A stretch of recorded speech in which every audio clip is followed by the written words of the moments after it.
parents di rumah. Nah, kali ini saya Marta Laura dari Algonova Indonesia akan membahas tentang bagaimana sih memilih sekolah yang terbaik untuk anak. Jadi video kali ini memang sangat cocok untuk parents yang galau, resah, bimbang, gundah gulana gitu ya, milih sekolah untuk anak tuh gimana sih yang terbaik, pertimbangannya apa saja.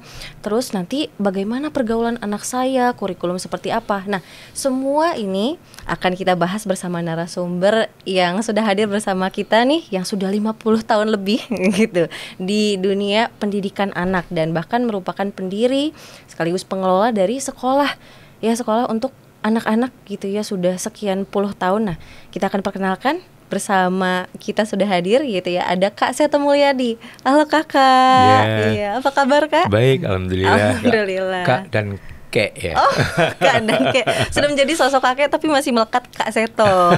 Siapa yang nggak tahu Kak Seto ya? Jadi parents yang di rumah sampai anaknya pasti tahu Kak Seto gitu ya.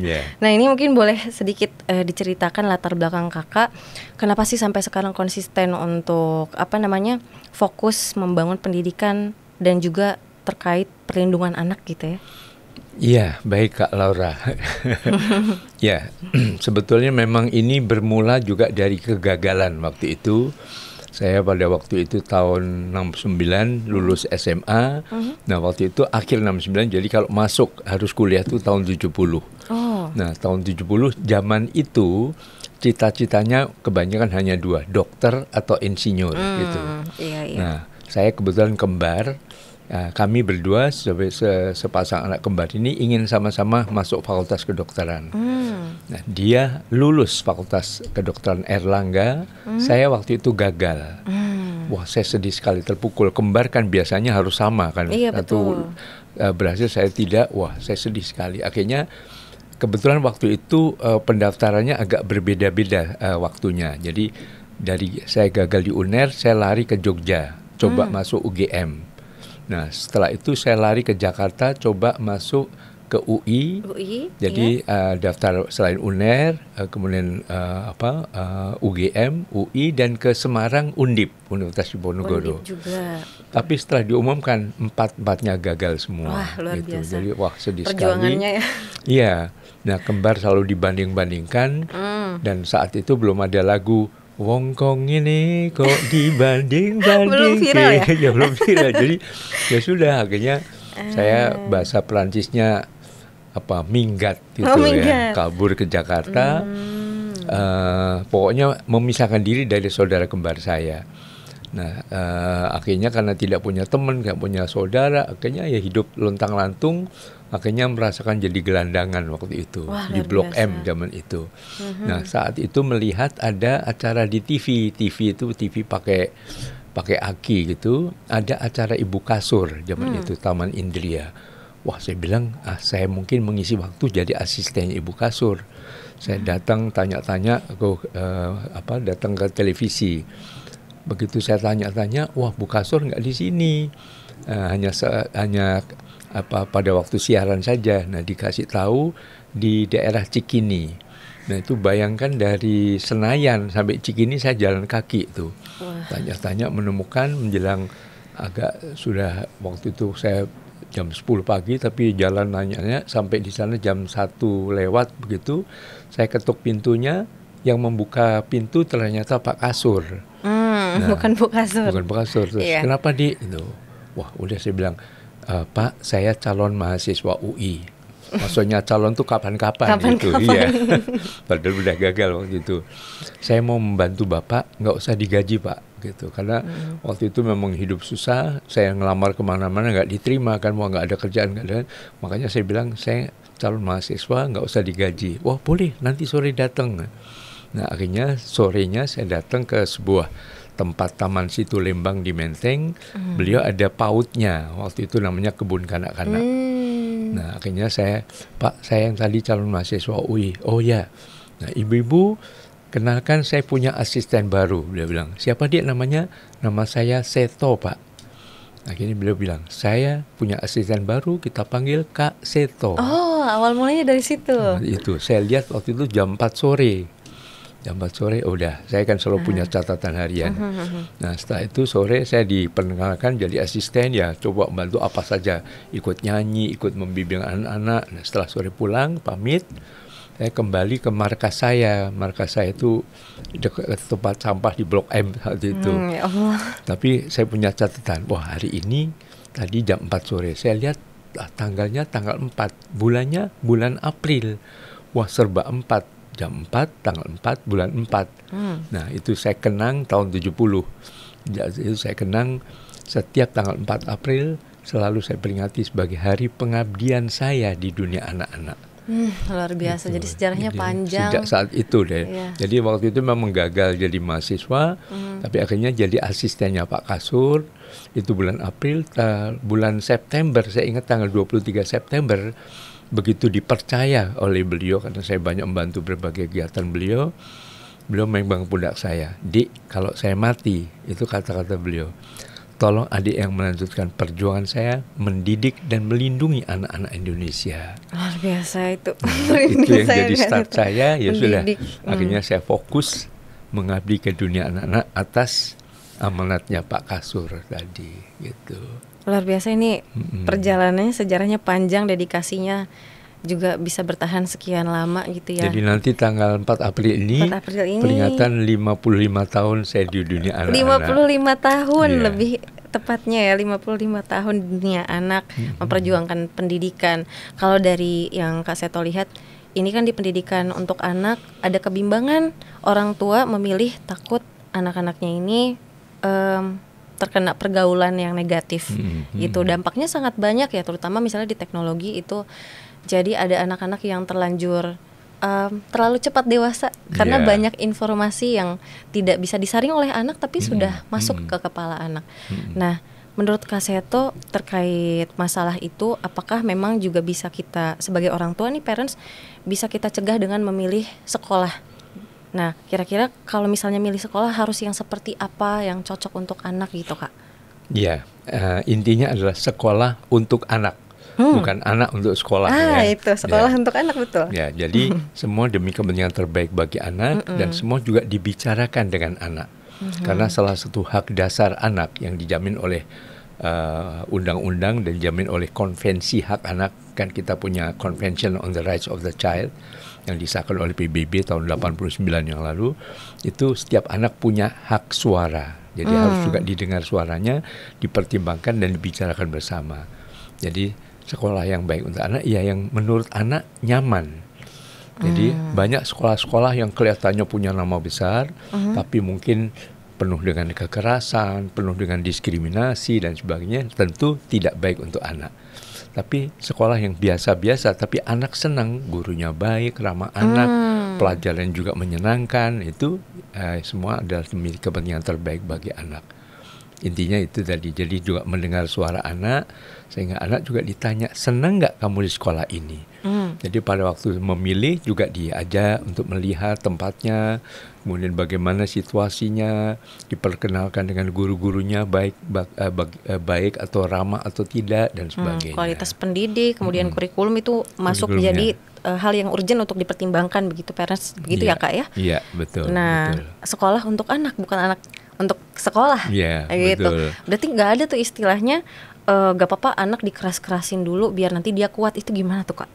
Ya, zaman sekarang kan sudah anak-anak dilindungi kalau oleh Undang-Undang Perlindungan Anak.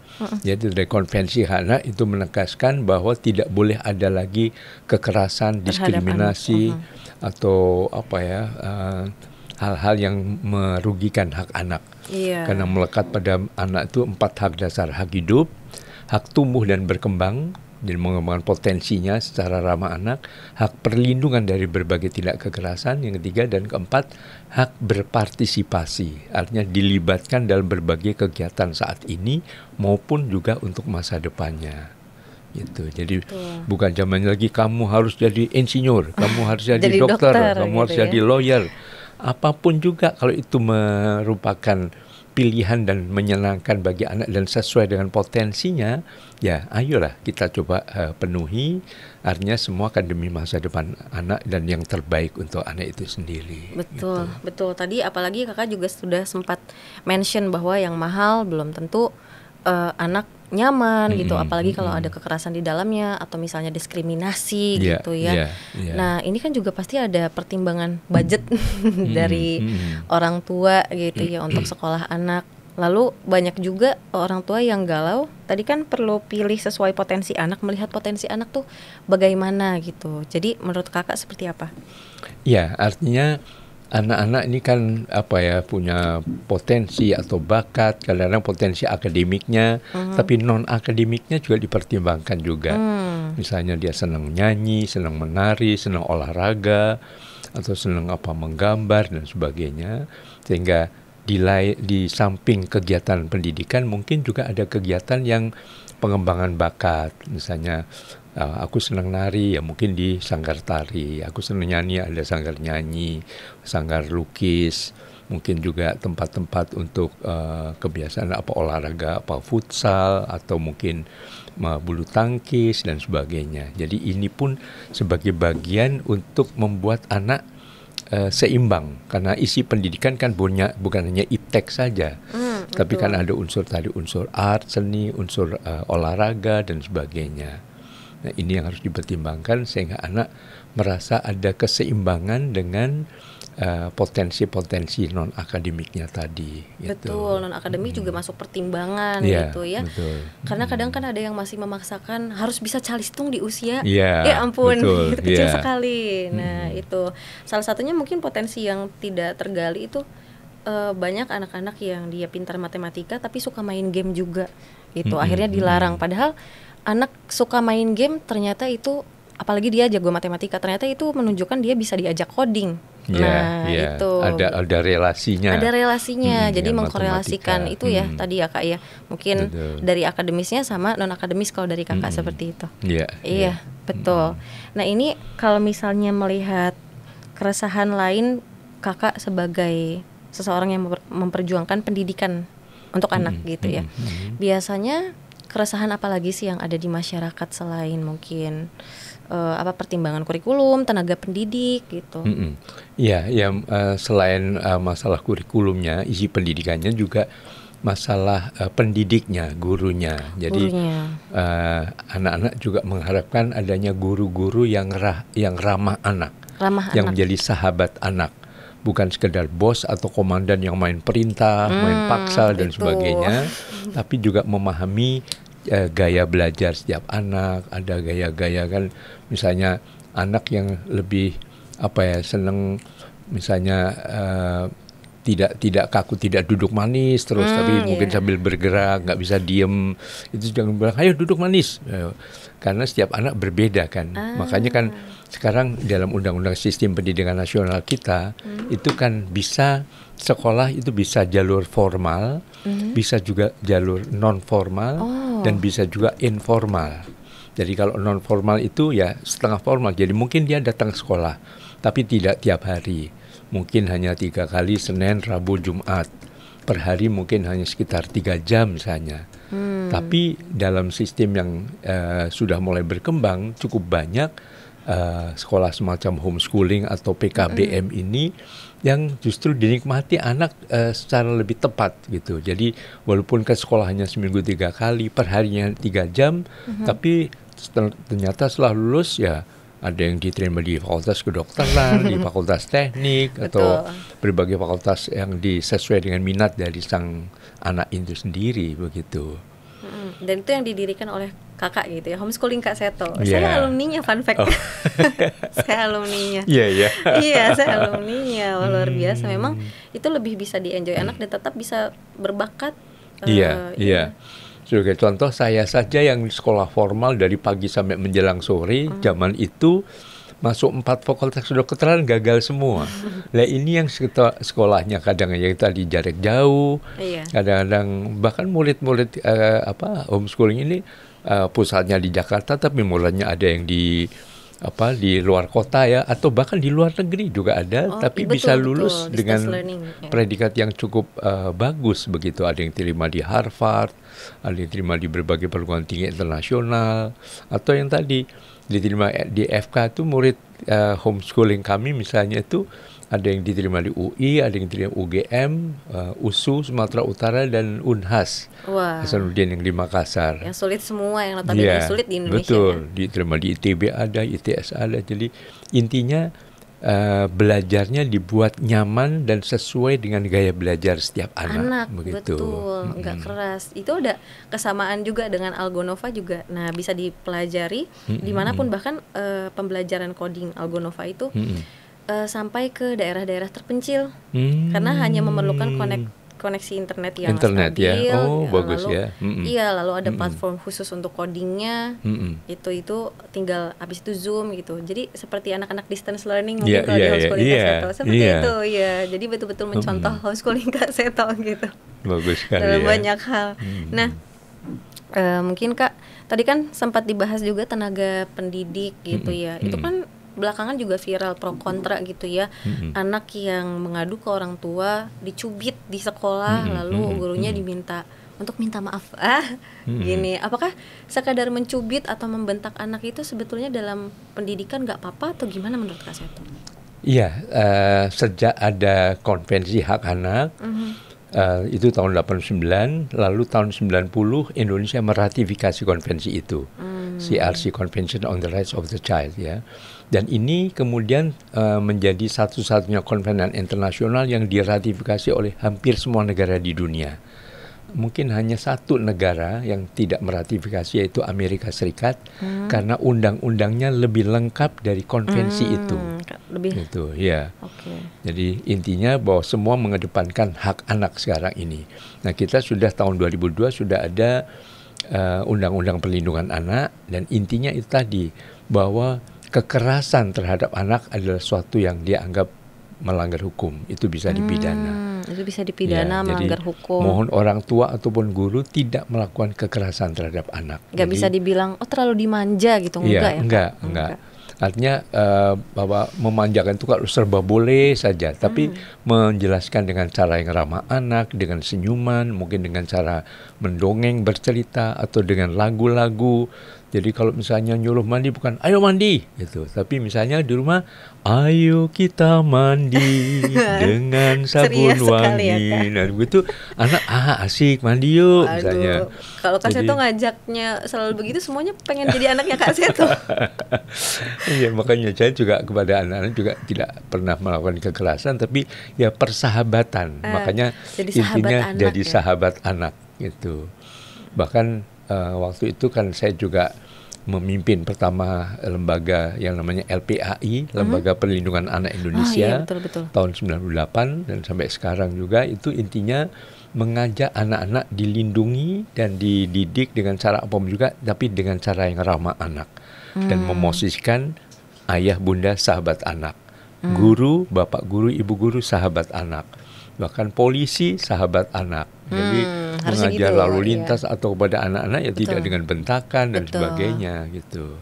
Nah, berarti menanggapi itu Kak, orang tua perlu terlebih dahulu mengenali sekolah mana sih yang istilahnya red flag, sekolah red flag dan green flag. Red flag itu sekolah yang aduh jangan sampai anak masuk situ gitu karena ada kekerasan di dalamnya, disiplinnya dipaksakan.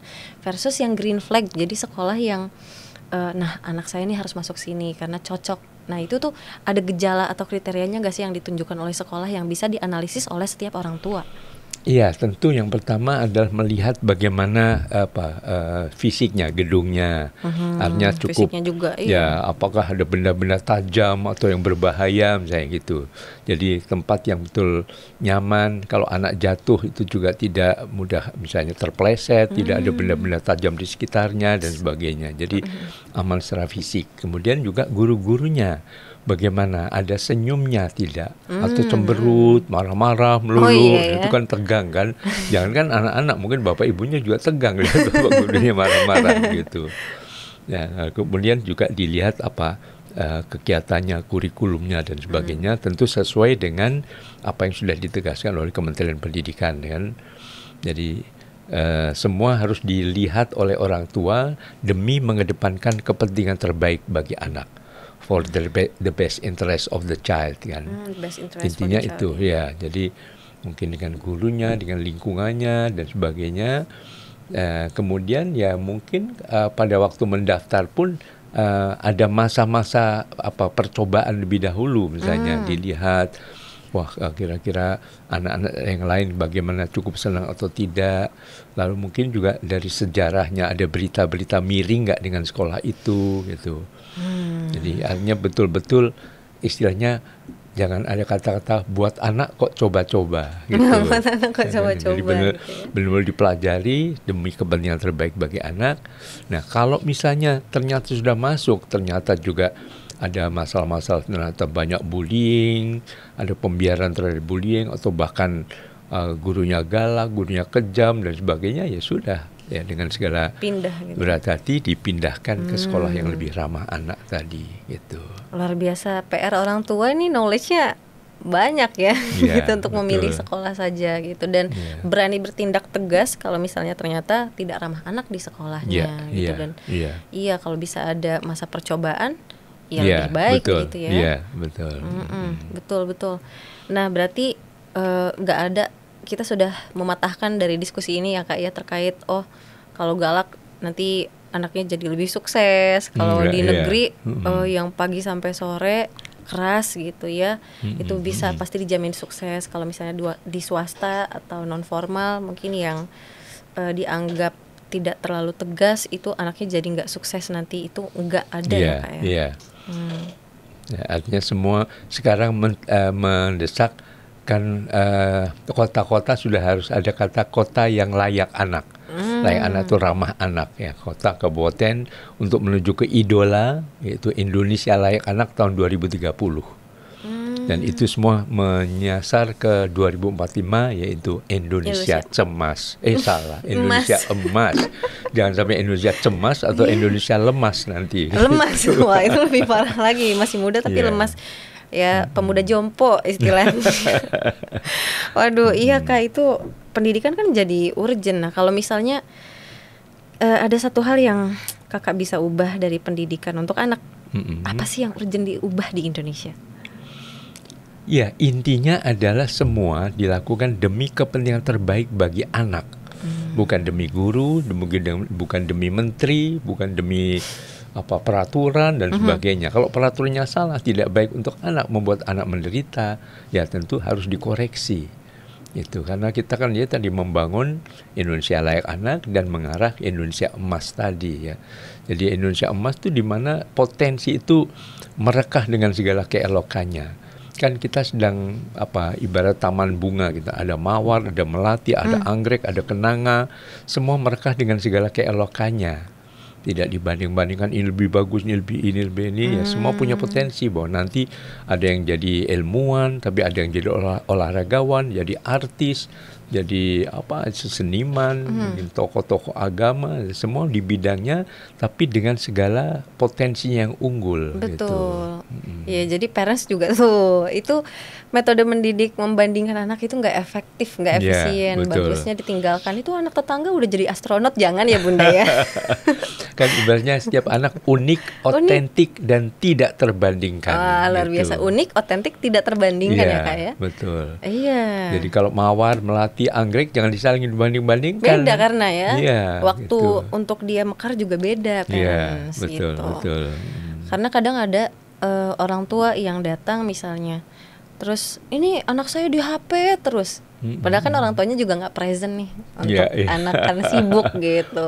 Di HP terus. Nah, solusinya gimana Kak tuh? Dari orang tuanya apa dari anaknya nih yang harus dibetulin? Ya, kan istilahnya anak-anak adalah peniru yang terbaik di dunia. Wah, luar biasa. Gitu. Jadi jangan salahkan anak kalau kecanduan HP, kalau tiap hari mama, papa main HP terus. Belum bikin konten, belum bikin WA, belum balas ini, belum.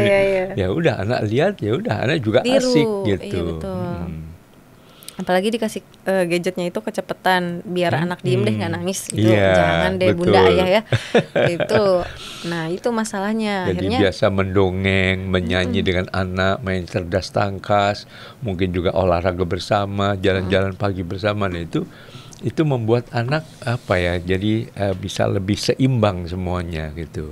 Betul betul, luar biasa ini. Jadi perbincangan kita sudah cukup holistik ya Kak ya, dari milih sekolah seperti apa yang baik. Jadi tadi kalau misalnya disimpulkan, memilih sekolah itu dilihat dari kualitas pendidiknya, tentu fasilitasnya juga dilihat, apakah mungkin karakter pendidiknya juga apa ramah atau tidak ya. Jadi diutamakan ramah anak, kemudian mendukung bakat anak dari non akademis itu ya, dan akademis. Jadi dua-duanya imbang gitu ya, dikorelasikan. Jadi memang banyak sekali yang harus dipelajari orang tua nih untuk memilih yang terbaik untuk interest anak gitu ya, for child interest itu kalau dari Kak Seto ya.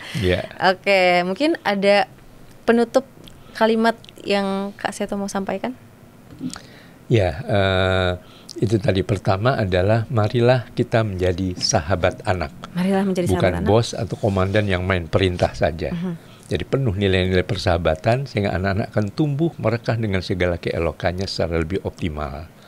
Kemudian jangan ada lagi kekerasan terhadap anak atas nama apapun juga. Jadi mendidik bukan membidik. Mendidik mengajar bukan menghajar. Gitu. Jadi ya apa ya, mungkin kalau saya bisa tutup dengan sebuah lagu sederhana terhadap ini. Intinya begini, semua anak merindukan kasih sayang kita. Mari terus mendidiknya dengan senyuman. Jadi penuh senyuman, jangan cemberut itu. Jangan lagi memakai cara penuh kekerasan. Mari kita mendidik anak dengan kekuatan cinta. Gitu. Mari mendidik anak dengan CINTA. Luar biasa. Mari mendidik anak dengan kekuatan cinta. Luar biasa. Mari mendidik anak dengan kekuatan cinta. Oke, terima kasih Kak Seto untuk insight-nya luar biasa. Di 30 menit yang sangat menginspirasi gitu ya. Nah, jadi memilih sekolah yang tepat itu tadi harus ramah anak, mendidik anak dengan cinta intinya. Nah, ini untuk parents, ayah dan bunda yang sudah menonton hingga usai ya, akan ada hadiah giveaway gitu ya. Nanti boleh parents, ayah atau bunda ceritakan pengalaman yang paling menarik gitu ya dalam rangka memilih sekolah, mungkin cerita yang unik. Nanti cerita yang paling unik, menarik akan mendapatkan hadiah senilai ya minimal Rp200.000 gitu ya, lumayan untuk pulsa kuotanya parents nonton podcast hari ini. Oke. Nah, jangan lupa juga subscribe channelnya Algonova supaya dapat informasi penting mengenai memilih sekolah maupun apapun informasi yang penting untuk buah hati kita di rumah. Sekian dan terima kasih. Saya Marta Laura dari Algonova mengucapkan terima kasih dan sampai jumpa.